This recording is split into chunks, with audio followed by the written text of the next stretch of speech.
Hello, and welcome back to Cardano Coin, where we bring you the most recent and intriguing ADA news. We're giving away 1,000 ADA to those who are watching. All you have to do is upvote, subscribe, comment Cardano is king, and watch the video to the end to be eligible. The winners will be picked next month and publicized on the community page of the channel.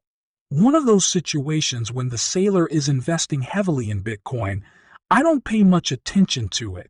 And don't think the dialogue will be fruitful because it must succeed, because if everything doesn't go as planned, he will go bankrupt.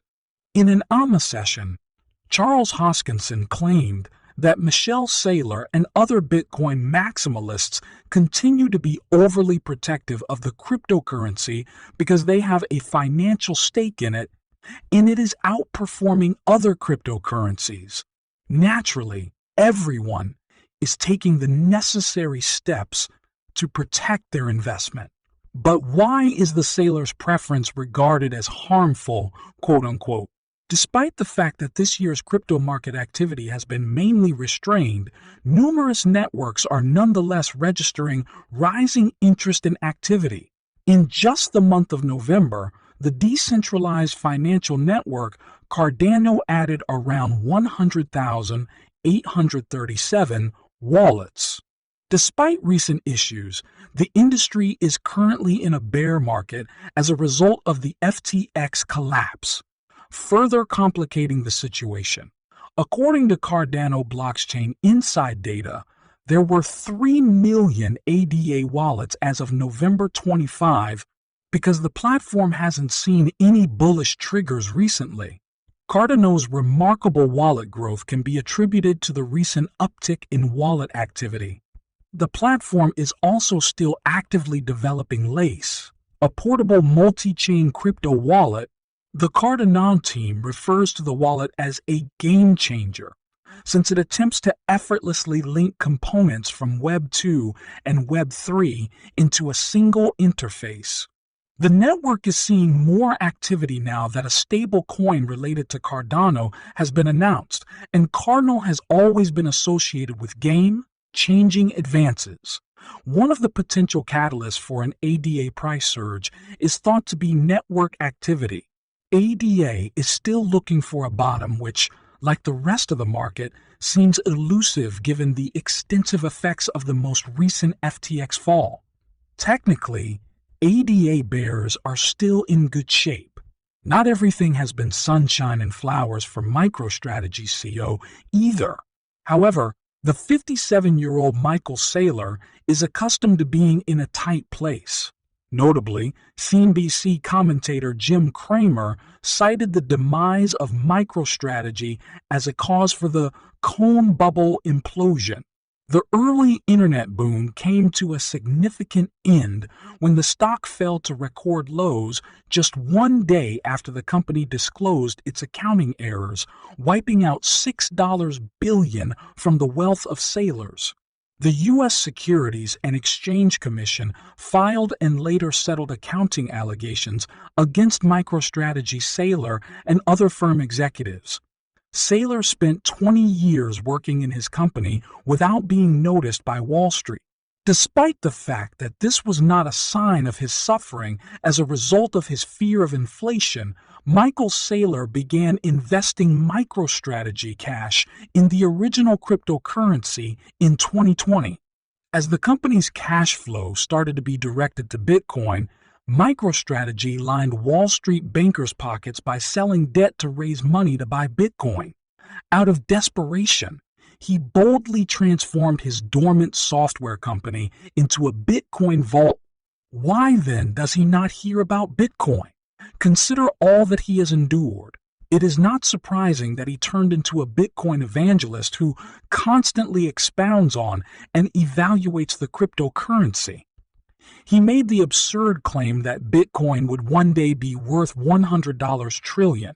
He claimed in an interview that after scientifically examining everything on Earth, he had come to the conclusion that Bitcoin was the finest inflation hedge. He recommended that we purchase Bitcoin as soon as possible with any extra cash we could find. If you own Bitcoin, he continued, don't sell it. Buy Bitcoin if you don't already have some. Additionally, if your Bitcoin fluctuates, fast forward to this year. Due to the present bear market, MicroStrategy stock has lost nearly 2/3 of its value from its peak last year. Saylor is experiencing his first Bitcoin bear market, but he has persevered. He stated in an interview that investors need to evaluate Bitcoin from a long-term perspective. If you are purchasing Bitcoin with a time horizon of less than 4 years, you would only be speculating.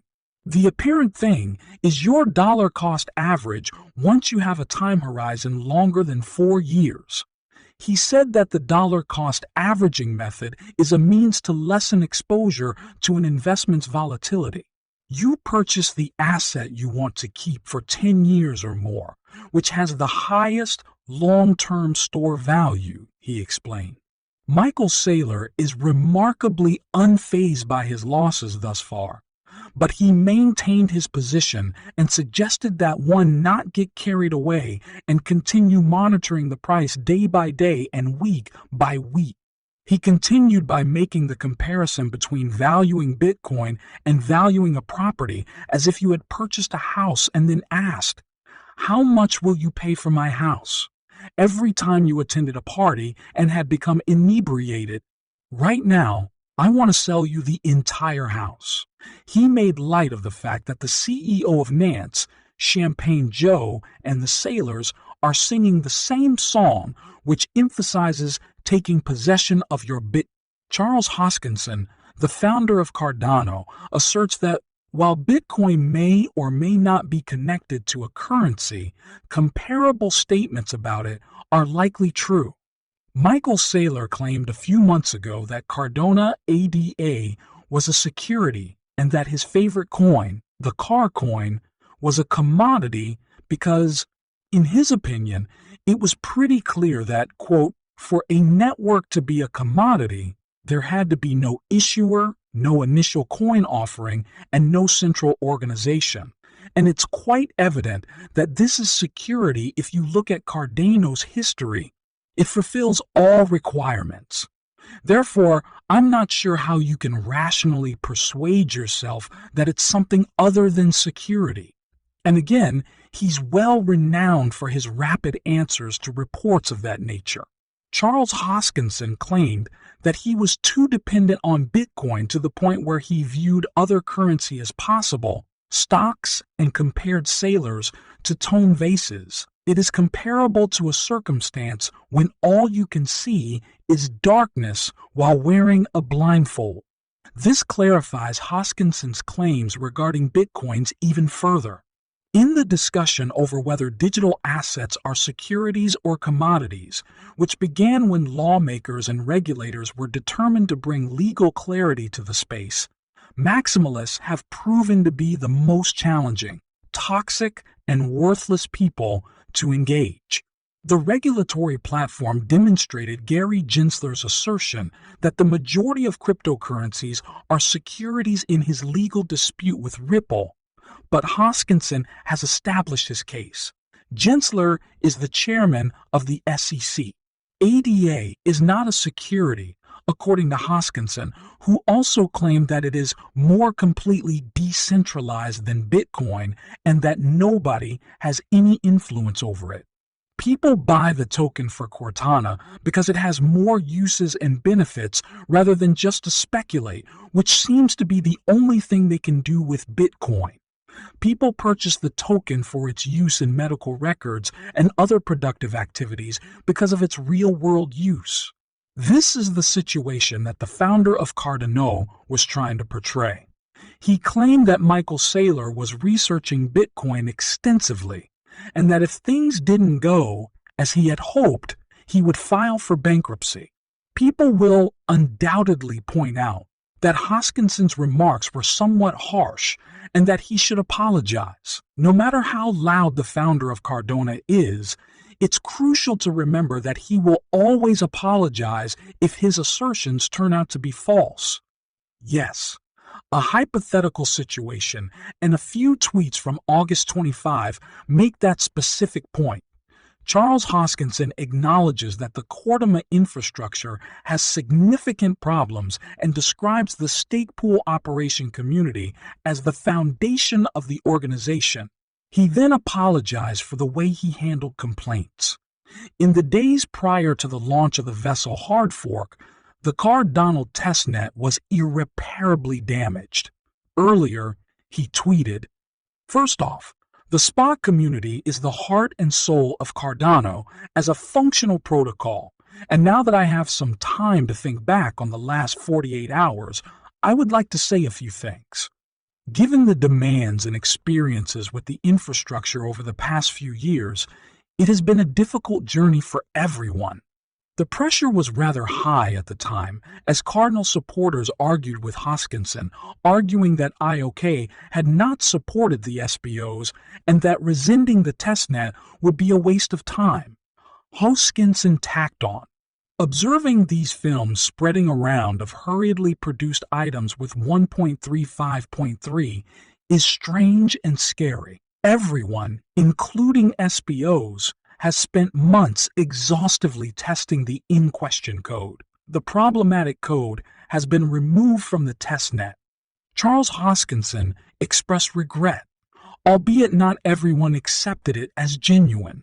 Everyone in the cryptocurrency race is hunting for the ideal coin. Is there a perfect coin, though, considering that all the currently, quote perfect currencies are trading at record lows? Saylor's claims were somewhat credible. The defenses Simpson offered were also convincing. There is no argument that Cardano ADA should proceed cautiously in this cryptocurrency market because its shortcomings will always be seen. Of course, what do you think about this? Post some in the section below for comments. We'll find out in the following video, but in the meantime, watch some of our other content to see how Cardinal is living up to his aspiration of taking down Ethereum. Be careful to always click the subscribe and notification buttons.